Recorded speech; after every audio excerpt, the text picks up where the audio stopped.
Hello YouTube, and today I'm going to be doing a video response to Doc M's Melon Farm video that he just posted. And what I'm going to be showing you is my design of a melon farm. It's a little bit different than his. I want to say better, but it's just a little bit different. What I'm going to show you is a few of the problems that I have with his design. What his design uses is a light sensor all the mobs are dying in the background. Poor guys, burning up because the sun's coming up.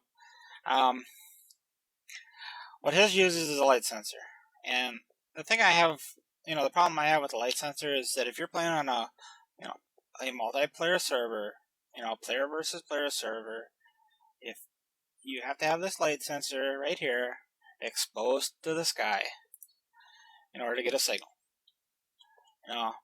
If it's exposed to the sky and you get a signal, that's great. It'll harvest your melons and it'll work just fine. The problem is that, say, on a multiplayer server or a player versus player server, you're not going to really want a hole, showing on the surface down to your light sensor. The reason is that, if I'm playing on a player versus player server, or or somebody else playing on it, and they see a hole in the ground like this, if you have your melon farm, buried in the ground, what they're going to do is they're going to come investigate, and they're going to see this light sensor, and they're going to see, all your, redstone, your hoppers, your tracks, all your melons, and what they're going to do is they're going to dig down, and they're going to destroy your place, steal all your melons, pretty much do bad things to your place. It's fine if you're on a faction server or something like that where you can't destroy blocks. But if you're playing on an actual player versus player server, where there's no factions, and what you're basically doing is you're hiding out, trying to get these guys that are trying to get you, you're gonna want to keep your stuff hidden. And with a light sensor like this, it's just not going to do it. Because if they see this hole, they're going to come take a look. They're going to take all your stuff, and you pretty much have, there's nothing you can do about it. So what I'm going to do is I'm going to show you my version of a melon farm.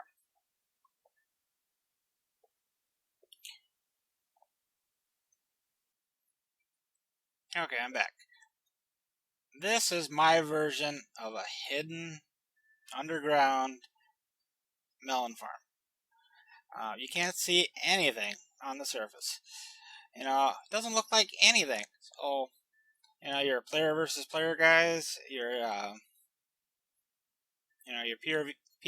player versus player servers, this is great. You can't see anything. So they can't find it. And that's pretty much it. This is the way a melon farm should be. If you want to see what it looks like in reality, if it was above ground, this is what it looks like if it's above ground. This is a little bit different of a design than Doc M's. Basically what it has is, pistons pushing all the melons towards the center row of hoppers. All the hoppers feed down into this chest. And you got a single collection point for your chest, or your melons right here. And of course, you get other things in your melon farm also than just melons. But all your melons get fed down into your chest, and you can just go pick it up. And the difference between his design and my design, other than pretty much the obvious, which mine has hoppers, basically pumping all the materials down to the chest, and he has a hopper cart underneath sucking all the materials through. Is mine has a different kind of trigger. The trigger is actually, let me get rid of a few of these things. Basically, it comes up from underground and basically triggers all of my pistons now and harvests your melons. Now, what I did is over here, I actually rebuilt the trigger so that you can actually see it. The way it actually works is there's a chest on top, and that basically feeds items. Well, basically items are pumped out of that chest into this hopper, and then from that hopper into this hopper, and from there into this dispenser. And then what it does is it has a pressure plate here, and what it does is this dispenser shoots out one melon. Sits on the pressure plate, and basically it deactivates this torch, which makes it so that every time that this item despawns, what happens is that it gets a signal. Wow, that was just perfect. And basically it feeds another melon onto the dispenser, and it just basically keeps repeating. Every time this item despawns, the melon, it repeats the cycle. And what it does on the other side of this, block, is it has a redstone torch that comes out, feeds this redstone path right here, and what it does is it goes into this, which actually inverts the signal. Now, this is just an inverter, so you have no signal here. You get a lit torch there, and that feeds up into another inverter, and that feeds up into another inverter. Now, what this top one has is something a little bit different. It has a torch on top and it has a torch on the side. What this torch on the side does is it basically stops this hopper from sucking materials from the chest above. So what it does is it prevents this chest from being emptied out and basically pumping all the items down into the dispenser.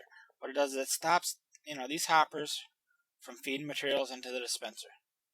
That way, when you come check out the chest, there's items in the chest. And basically what it does, it just keeps repeating the cycle. Now that's the difference in the triggers. Now, pretty much every time this thing drops an item, it's going to repeat the cycle over and over and over and over.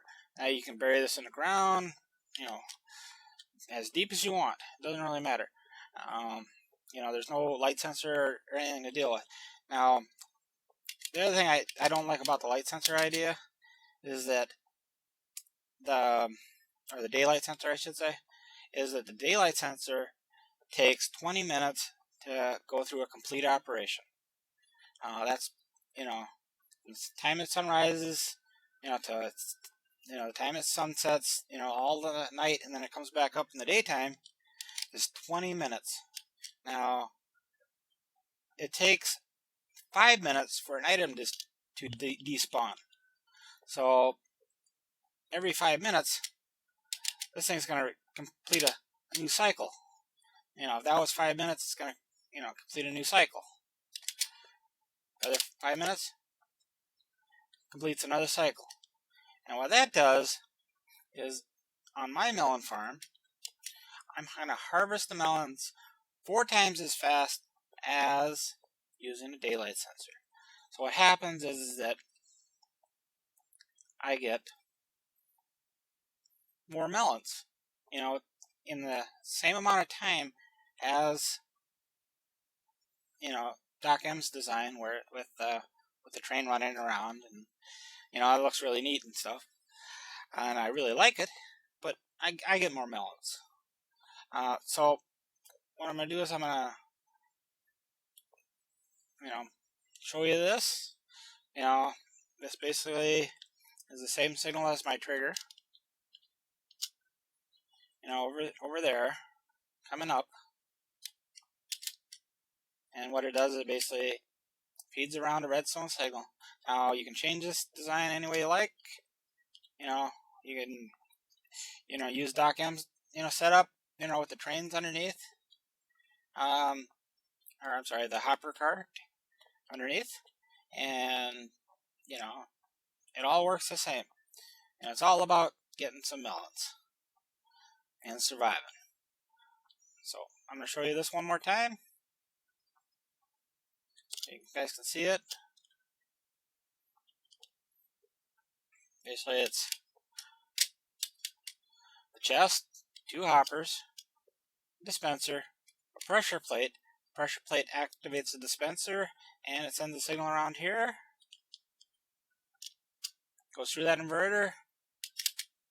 Goes through this inverter. And goes through this inverter. Lighting this torch, shutting off these hoppers, preventing more melons from dropping down into the dispenser. And basically keeps repeating. Now, if you liked this video or enjoyed it, or if you found it informative, please leave a like and subscribe. I do appreciate it. I'm just getting started here. I'm going to do more videos. I have a really cool, mob killer that I'm going to be showcasing as soon as I get everything worked out.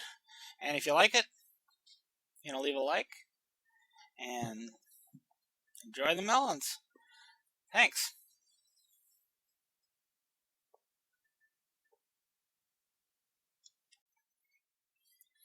Okay, I'm back one more time. I just wanted to add one additional thing. If you want to have an efficient melon farm,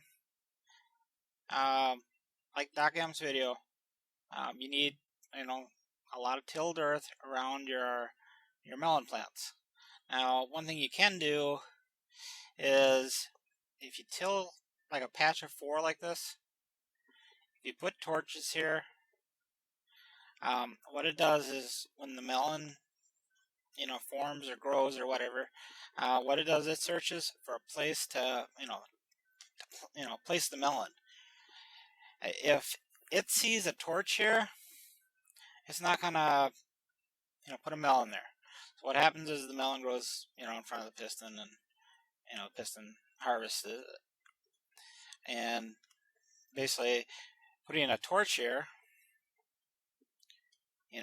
prevents the melon from growing on the tilled ground here. It's one way to improve your efficiency on your melon farms, is to have more tilled earth around your melon plants. Like this melon plant, for example, sees that it has 3 tilled earth around it. Now, it does help. You get more melons and basically a better yield. Grab that melon. I don't really need it. This is on my creative. But I don't know. I just force a habit picking up stuff. But anyway, if you like the video, once again, leave a like. If you want to subscribe, by all means. It really helps me out a lot, and I do appreciate it. I'm going to continue to do these videos, and hopefully you enjoy them as much as I enjoy making them. Well, thanks.